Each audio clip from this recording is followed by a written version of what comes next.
رب عز و جل نے قرآن پاک میں ارشاد فرمایا الا ان اولیاء اللہ لا خوف علیہم ولا هم یحزنون الذین آمنوا وکانوا یتقون۔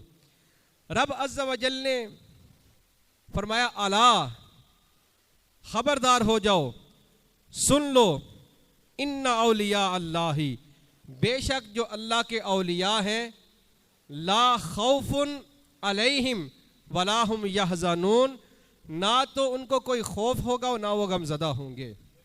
اللہ کے جو ولی ہیں نہ تو وہ خوف زدہ ہوں گے اور نہ ہی وہ غمگین ہوں گے۔ اب یہاں ایک سوال پیدا ہوتا ہے کہ اللہ کا ولی ہوتا کون ہے؟ آگے رب عز و جل نے خود ارشاد فرما دیا الذین آمنوا وکانوا یتقون، وہ لوگ جو ایمان لے کر آئے وہ جو رب سے ڈرتے ہیں، وہ لوگ جو ایمان لے کر آئے اور رب سے کیا کرتے ہیں؟ ڈرتے ہیں۔ وہ لوگ کون ہیں؟ وہ اللہ کے ولی ہیں۔ اب ولی کی رب عز و جل نے دو صفات بیان کر دیں کہ ولی وہ ہوتا ہے جو رب تعالیٰ پر، حضور علیہ الصلاۃ والسلام پر ایمان لے کر آئے، ایمان کے ساتھ اس کو متصف کر دیا، ایمان کے ساتھ اس کو خاص کر دیا کہ وہ بندہ اللہ کا ولی ہوتا ہے کہ جو نمبر ایک فرمایا کہ جو ایمان لے کر آئے، نمبر دو ارشاد فرمایا کہ ولی کی دوسری صفت یہ ہے وہ متقی ہونا چاہیے۔ وہ کیا ہونا چاہیے؟ متقی ہونا چاہیے۔